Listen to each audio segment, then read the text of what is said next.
Paper 43. The Constellations.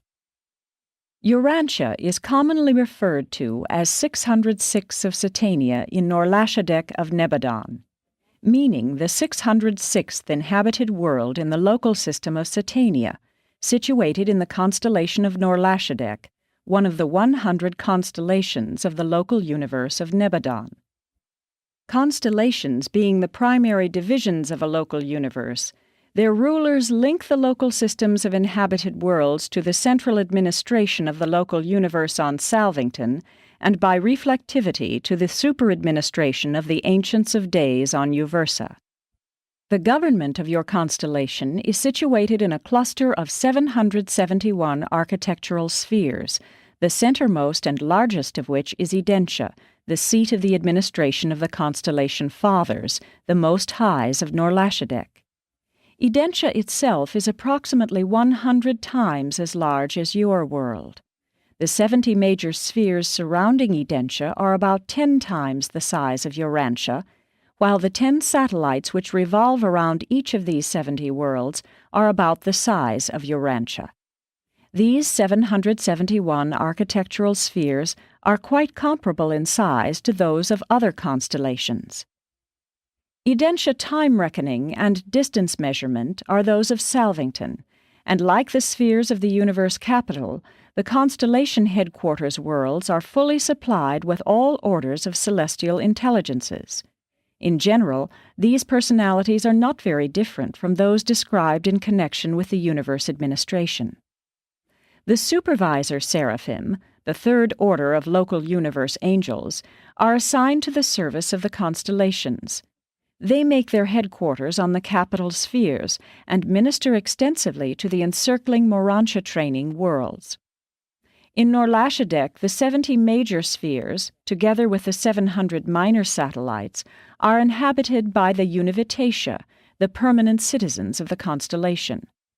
All these architectural worlds are fully administered by the various groups of native life, for the greater part unrevealed, but including the efficient Spiranga and the beautiful Spornegia. Being the midpoint in the Urantia training regime, as you might suspect, the Urantia life of the constellations is both typical and ideal. 1. The constellation headquarters. Urantia abounds in fascinating highlands, extensive elevations of physical matter crowned with Urantia life and overspread with spiritual glory. But there are no rugged mountain ranges such as appear on Urantia. There are tens of thousands of sparkling lakes and thousands upon thousands of interconnecting streams, but there are no great oceans nor torrential rivers. Only the highlands are devoid of these surface streams. The water of Urantia and similar architectural spheres is no different from the water of the evolutionary planets. The water systems of such spheres are both surface and subterranean, and the moisture is in constant circulation. Urantia can be circumnavigated via these various water routes, though the chief channel of transportation is the atmosphere.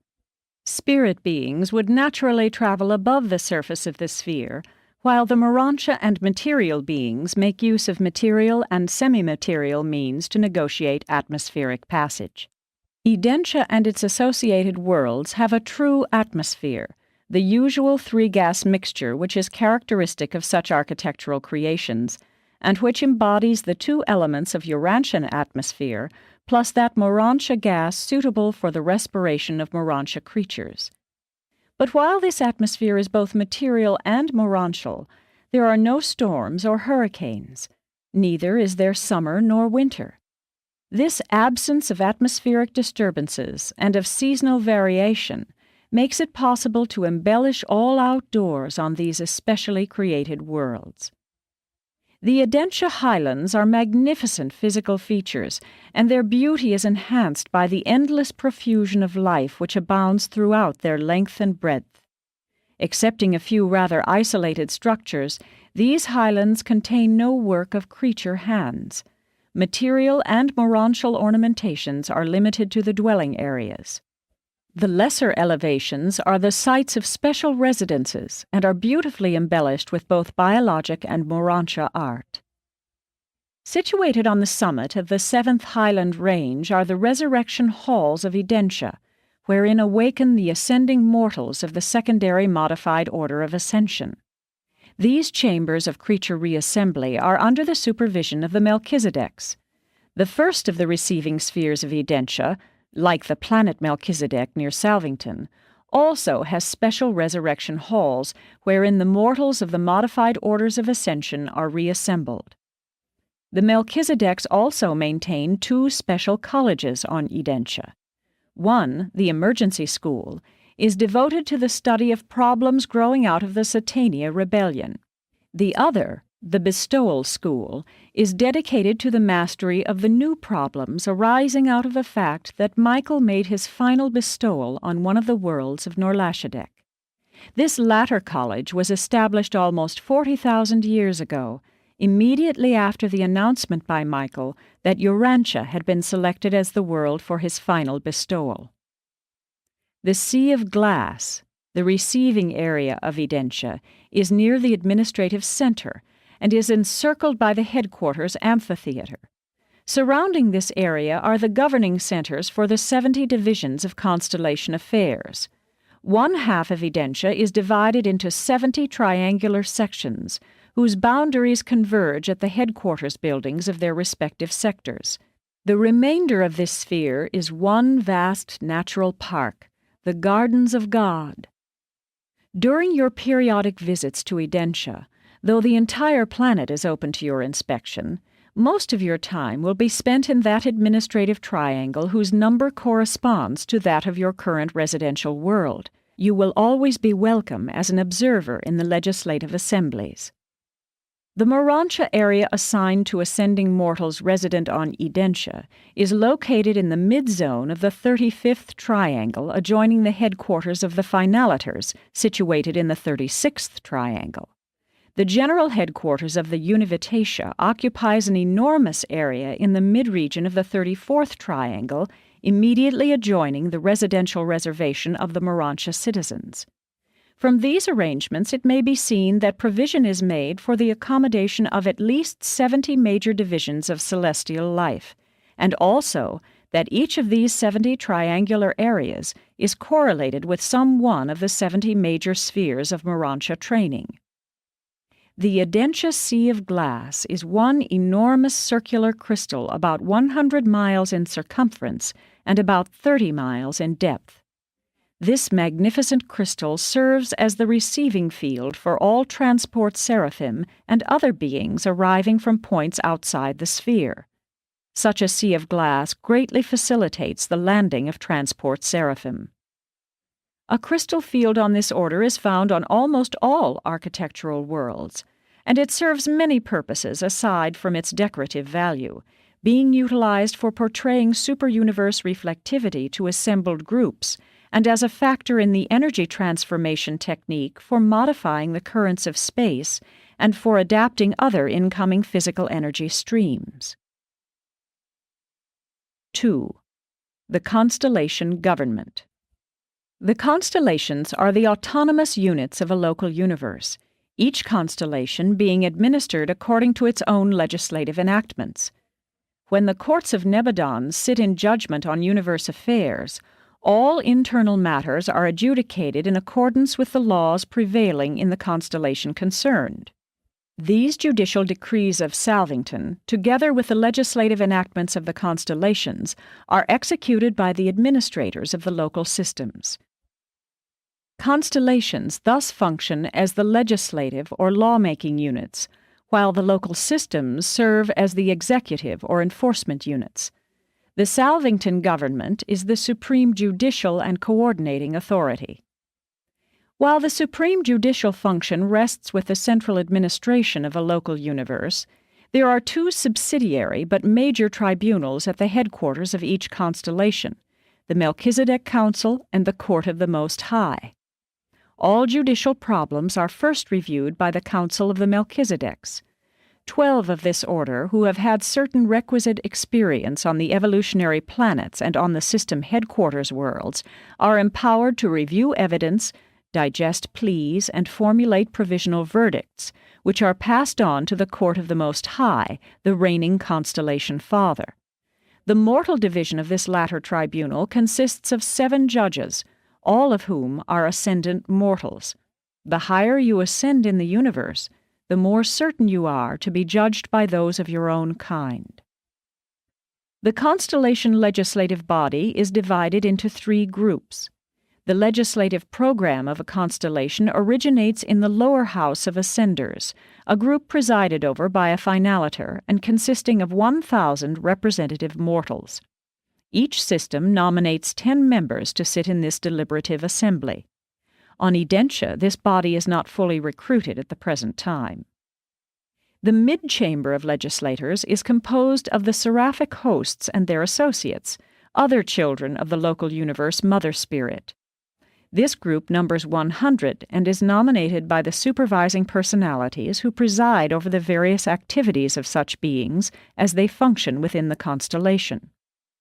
The advisory, or highest body of constellation legislators, consists of the House of Peers, the House of the Divine Sons. This corps is chosen by the Most High Fathers and numbers 10. Only sons of special experience may serve in this upper house.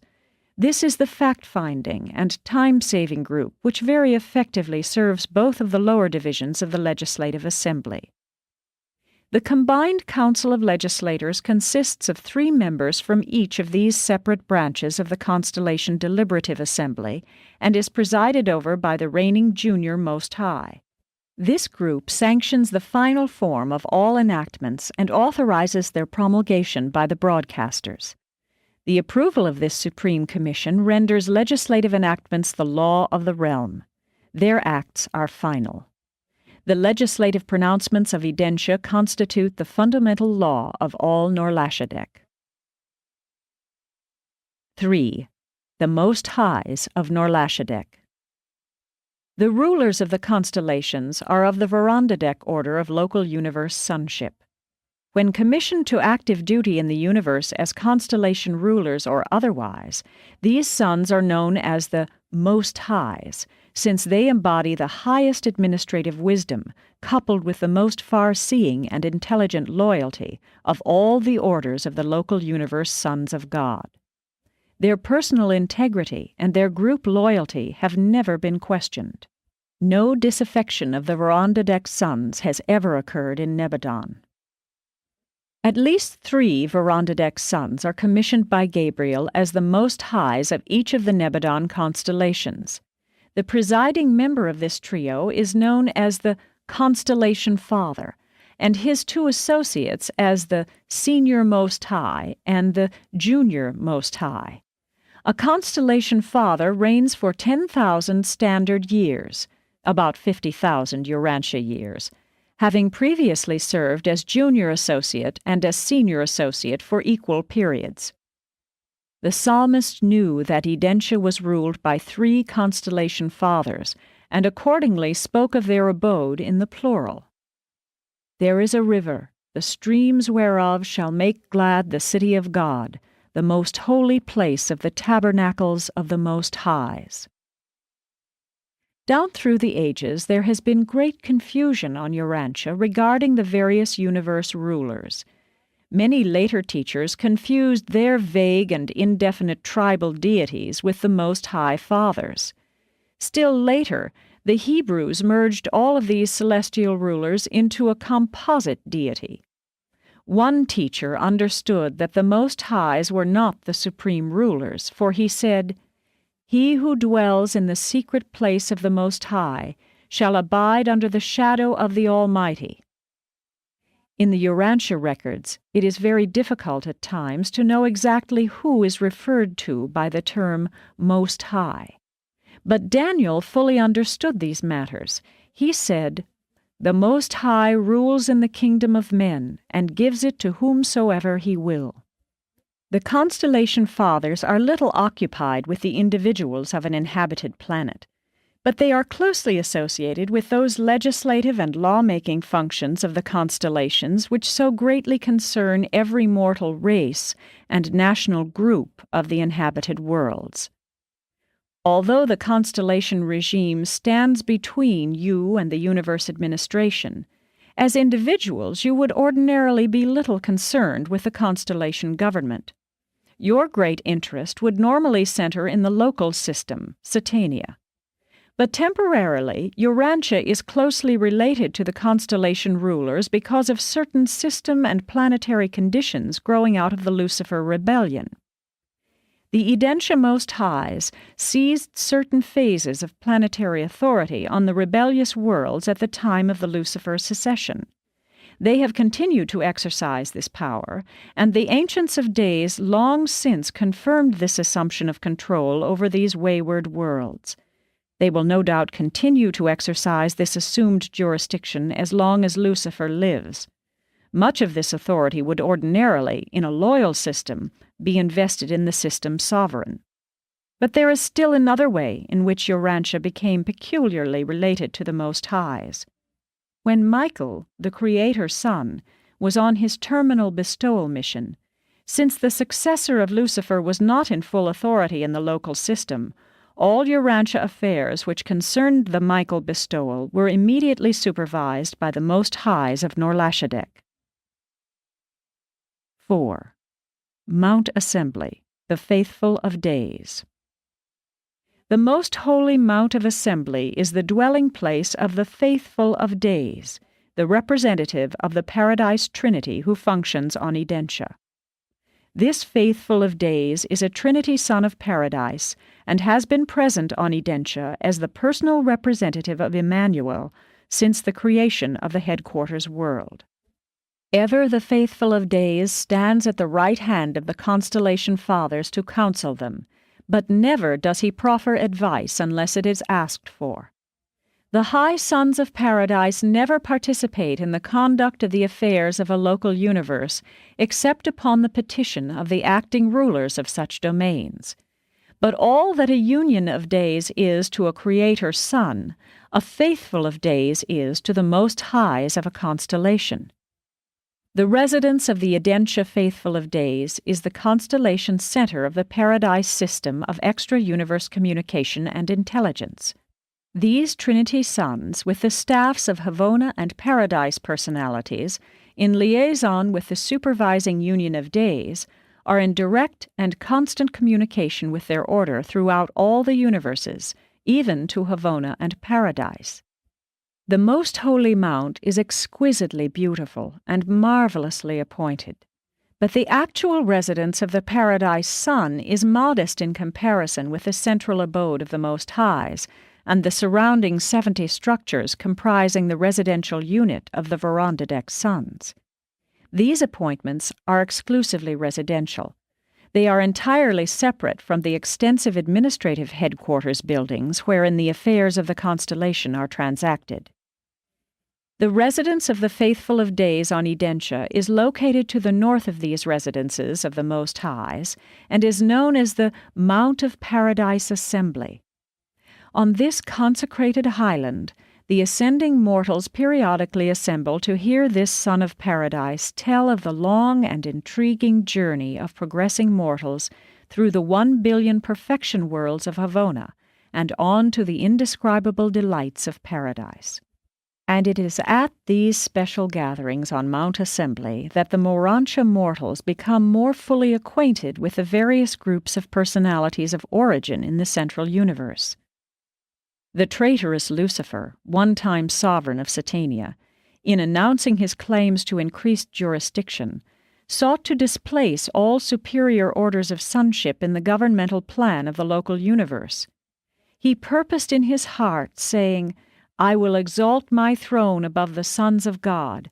I will sit upon the Mount of Assembly in the north. I will be like the Most High." The 100 system sovereigns come periodically to the Urantia conclaves which deliberate on the welfare of the constellation. After the Satania rebellion, the arch-rebels of Jerusalem were wont to come up to these Urantia councils just as they had on former occasions, and there was found no way to stop this arrogant effrontery until after the bestowal of Michael on Urantia and his subsequent assumption of unlimited sovereignty throughout all Nebadon. Never since that day have these instigators of sin been permitted to sit in the Urantia councils of the loyal system sovereigns. That the teachers of olden times knew of these things is shown by the record. And there was a day when the sons of God came to present themselves before the Most Highs, and Satan came also and presented himself among them. And this is a statement of fact, regardless of the connection in which it chances to appear. Since the triumph of Christ, all Nor-Lashadek is being cleansed of sin and rebels. Some time before Michael's death in the flesh, the fallen Lucifer's associate, Satan, sought to attend such an Urantia conclave. But the solidification of sentiment against the arch-rebels had reached the point where the doors of sympathy were so well-nigh universally closed that there could be found no standing ground for the Satania adversaries. When there exists no open door for the reception of evil, there exists no opportunity for the entertainment of sin. The doors of the hearts of all Urantia closed against Satan. He was unanimously rejected by the assembled system sovereigns, and it was at this time that the Son of Man beheld Satan fall as lightning from heaven. Since the Lucifer rebellion, a new structure has been provided near the residence of the faithful of days. This temporary edifice is the headquarters of the Most High Liaison, who functions in close touch with the Paradise Sun as advisor to the Constellation government in all matters respecting the policy and attitude of the Order of Days towards sin and rebellion. 5. The Urantia Fathers since the Lucifer Rebellion. The rotation of the Most Highs on Urantia was suspended at the time of the Lucifer Rebellion. We now have the same rulers who were on duty at that time.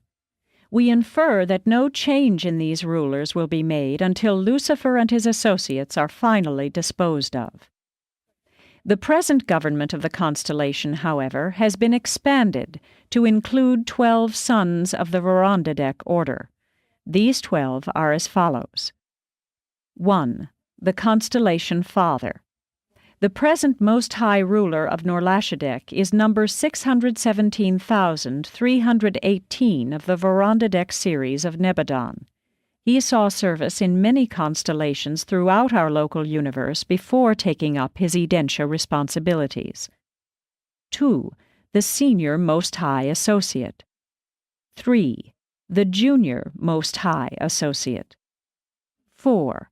The Most High Advisor, the personal representative of Michael since his attainment of the status of a Master Son. 5. The Most High Executive, the personal representative of Gabriel stationed on Urantia ever since the Lucifer Rebellion. 6. The Most High Chief of Planetary Observers, the director of the Verandadek Observers stationed on the isolated worlds of Satania. 7. The Most High Referee, the Verandadek Son entrusted with the duty of adjusting all difficulties consequential to rebellion within the constellation. 8.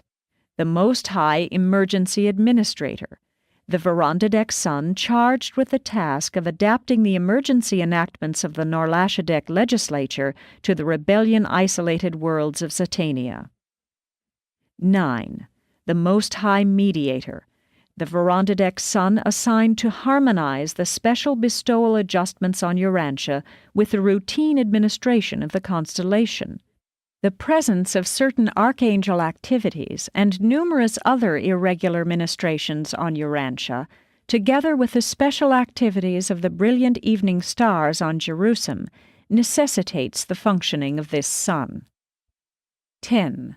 The Most High Judge Advocate, the head of the emergency tribunal devoted to the adjustment of the special problems of Nor-Lashadek growing out of the confusion consequent upon the Satania Rebellion. 11. The Most High Liaison, the Verandadek Son attached to the Urantia rulers, but commissioned as a special counselor with the faithful of days regarding the best course to pursue in the management of problems pertaining to rebellion and creature disloyalty. 12. The Most High Director, the President of the Emergency Council of Edentia. All personalities assigned to Norlashadek because of the Satania upheaval constitute the Emergency Council, and their presiding officer is a Verandadek son of extraordinary experience. And this takes no account of the numerous Verandadeks, envoys of Nebadan Constellations, and others who are also resident on Edentia. Ever since the Lucifer Rebellion, the Edentia Fathers have exercised a special care over Urantia and the other isolated worlds of Satania. Long ago, the prophet recognized the controlling hand of the Constellation Fathers in the affairs of nations. When the Most High divided to the nations their inheritance, when he separated the sons of Adam, he set the bounds of the people. Every quarantined or isolated world has a Verandadek son acting as an observer. He does not participate in planetary administration except when ordered by the Constellation Father to intervene in the affairs of the nations. Actually, it is this Most High Observer who rules in the kingdoms of men. Urantia is one of the isolated worlds of Norlashadek, and a Verandadek observer has been stationed on the planet ever since the Caligastia betrayal. When Macaventa Melchizedek ministered in semi-material form on Urantia, he paid respectful homage to the Most High Observer then on duty, as it is written, "And Melchizedek, king of Salem, was the priest of the Most High." Melchizedek revealed the relations of this Most High Observer to Abraham when he said, "And blessed be the Most High, who has delivered your enemies into your hand." 6. The Gardens of God. The system capitals are particularly beautified with material and mineral constructions, while the universe headquarters is more reflective of spiritual glory. But the capitals of the constellations are the acme of Morantia activities and living embellishments. On the constellation headquarters worlds, living embellishment is more generally utilized, and it is this preponderance of life, botanic artistry, that causes these worlds to be called the Gardens of God. About one-half of Edentia is devoted to the exquisite gardens of the Most Highs, and these gardens are among the most entrancing Morantia creations of the local universe. This explains why the extraordinarily beautiful places on the inhabited worlds of Norlashadek are so often called the Garden of Eden. Centrally located in this magnificent garden is the worship shrine of the Most Highs. The psalmist must have known something about these things, for he wrote, "Who shall ascend the hill of the Most Highs? Who shall stand in this holy place? He who has clean hands and a pure heart, who has not lifted up his soul to vanity, nor sworn deceitfully." At this shrine, the Most Highs, on every 10th day of relaxation, lead all Edentia in the worshipful contemplation of God the Supreme. The architectural worlds enjoy 10 forms of life of the material order. On Urantia there is plant and animal life, but on such a world as Edentia there are 10 divisions of the material orders of life. Were you to view these 10 divisions of Edentia life, you would quickly classify the first 3 as vegetable and the last 3 as animal, but you would be utterly unable to comprehend the nature of the intervening 4 groups of prolific and fascinating forms of life. Even the distinctively animal life is very different from that of the evolutionary worlds, so different that it is quite impossible to portray to mortal minds the unique character and affectionate nature of these non-speaking creatures. There are thousands upon thousands of living creatures which your imagination could not possibly picture. The whole animal creation is of an entirely different order from the gross animal species of the evolutionary planets. But all this animal life is most intelligent and exquisitely serviceable, and all the various species are surprisingly gentle and touchingly companionable. There are no carnivorous creatures on such architectural worlds. There is nothing in all Edentia to make any living being afraid. The vegetable life is also very different from that of Urantia, consisting of both material and Morantia varieties. The material growths have a characteristic green coloration, but the Morantia equivalents of vegetative life have a violet or orchid tinge of varying hue and reflection. Such Morantia vegetation is purely an energy growth. When eaten, there is no residual portion. Being endowed with 10 divisions of physical life, not to mention the Morantia variations, these architectural worlds provide tremendous possibilities for the biologic beautification of the landscape and of the material and the Morantia structures. The celestial artisans direct the native spornagia in this extensive work of botanic decoration and biologic embellishment. Whereas your artists must resort to inert paint and lifeless marble to portray their concepts, the celestial artisans and the Univitatia more frequently utilize living materials to represent their ideas and to capture their ideals. If you enjoy the flowers, shrubs, and trees of Urantia, then will you feast your eyes upon the botanical beauty and the floral grandeur of the supernal gardens of Edentia. But it is beyond my powers of description to undertake to convey to the mortal mind an adequate concept of these beauties of the heavenly worlds. Truly, eye has not seen such glories as await your arrival on these worlds of the mortal ascension adventure. 7. The Univitatia.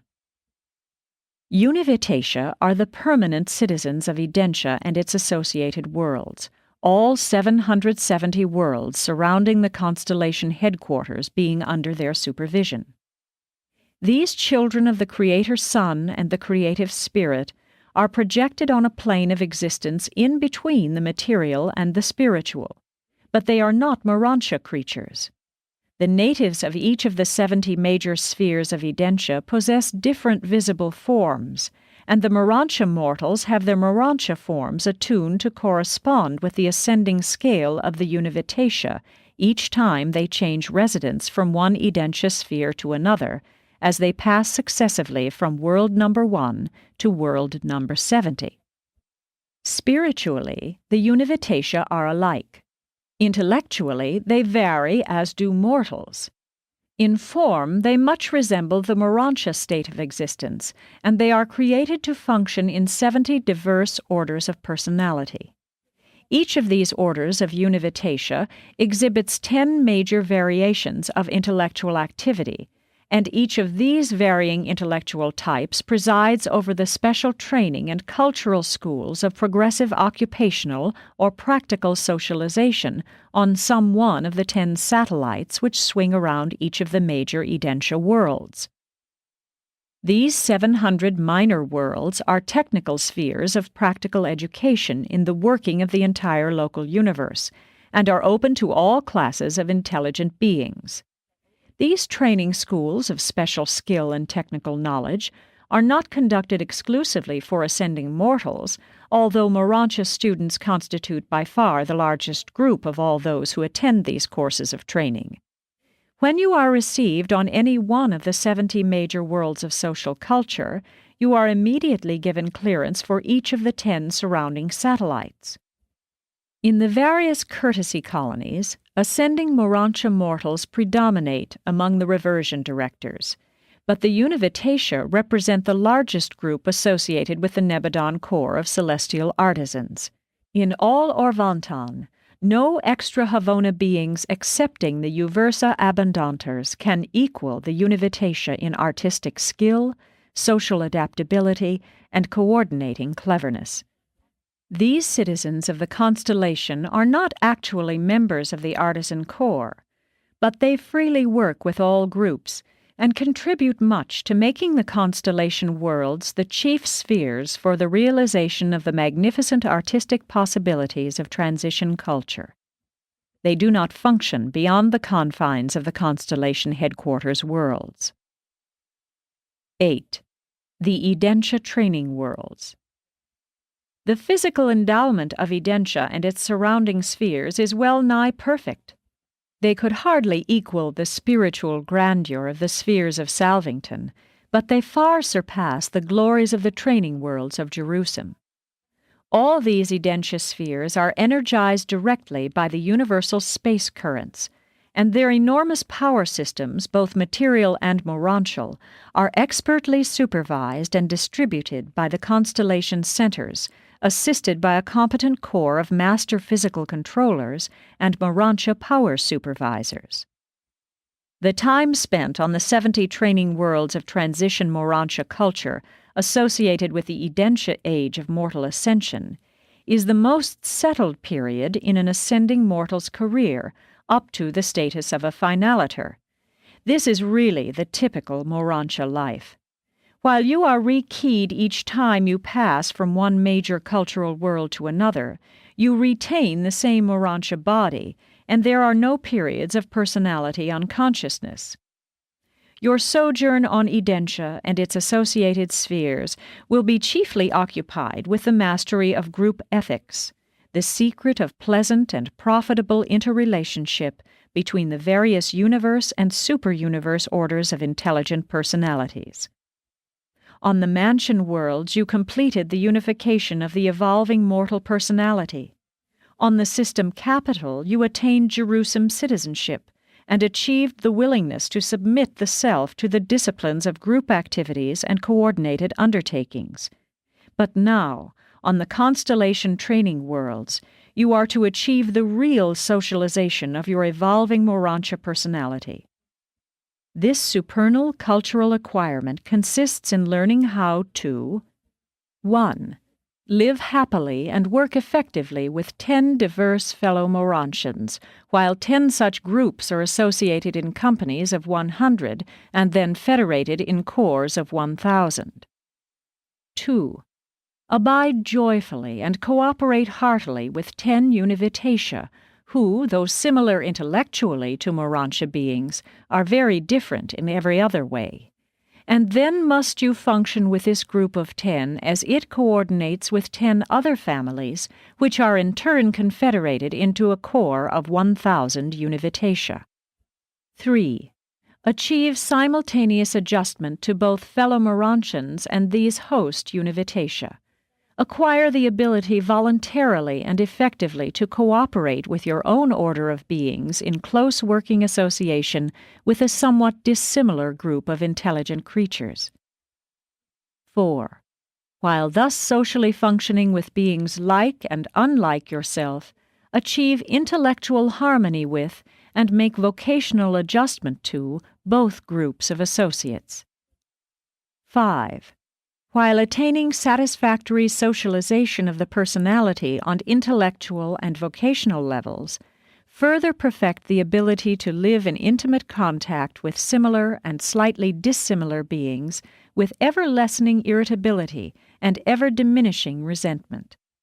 The reversion directors contribute much to this latter attainment through their group play activities. 6. Adjust all of these various socialization techniques to the furtherance of the progressive coordination of the Paradise Ascension career. Augment universe insight by enhancing the ability to grasp the eternal goal meanings concealed within these seemingly insignificant time-space activities. 7. And then, climax all of these procedures of multi-socialization with the concurrent enhancement of spiritual insight as it pertains to the augmentation of all phases of personal endowment through group spiritual association and Morontia coordination.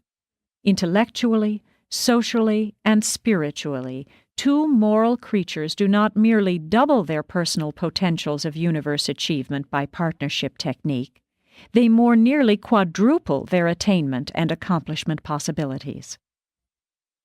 We have portrayed Urantia socialization as an association of a Morontia mortal with a Univitatia family group consisting of 10 intellectually dissimilar individuals concomitant with a similar association with 10 fellow Morontians.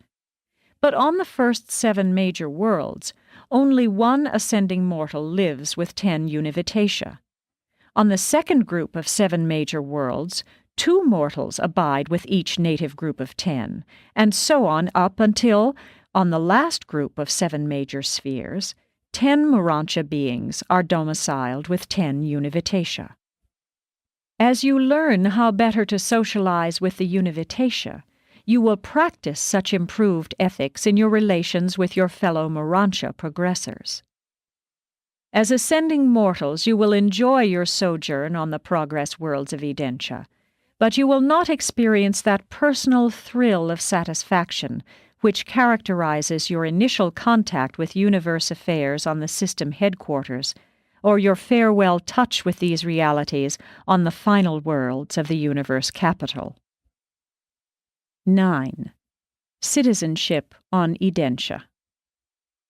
After graduation from world number 70, ascending mortals take up residence on Urantia.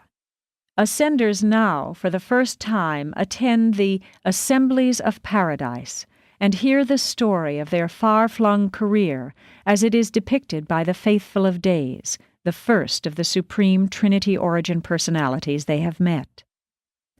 This entire sojourn on the Constellation training worlds, culminating in Urantia citizenship, is a period of true and heavenly bliss for the Urantia progressors. Throughout your sojourn on the system worlds, you were evolving from a near animal to a Urantia creature. You were more material than spiritual. On the Salvington spheres, you will be evolving from a Urantia being to the status of a true spirit. You will be more spiritual than material. But on Urantia, ascenders are midway between their former and their future estates, midway in their passage from evolutionary animal to ascending spirit. During your whole stay on Urantia and its worlds, you are as the angels. You are constantly progressing, but all the while maintaining a general and a typical Urantia status. This constellation sojourn of an ascending mortal is the most uniform and stabilized epoch in the entire career of Urantia progression. This experience constitutes the pre-spirit socialization training of the ascenders. It is analogous to the pre-finaliter spiritual experience of Havona and to the pre-absonite training on Paradise. Ascending mortals on Urantia are chiefly occupied with the assignments on the 70 progressive Univitatia worlds. They also serve in varied capacities on Urantia itself, mainly in conjunction with the Constellation program concerned with group, racial, national, and planetary welfare. The Most Highs are not so much engaged in fostering individual advancement on the inhabited worlds. They rule in the kingdoms of men, rather than in the hearts of individuals. And on that day when you are prepared to leave Urantia for the Salvington career, you will pause and look back on one of the most beautiful and most refreshing of all your epochs of training this side of Paradise. But the glory of it all augments as you ascend inward and achieve increased capacity for enlarged appreciation of divine meanings and spiritual values. Sponsored by Malavesha Melchizedek.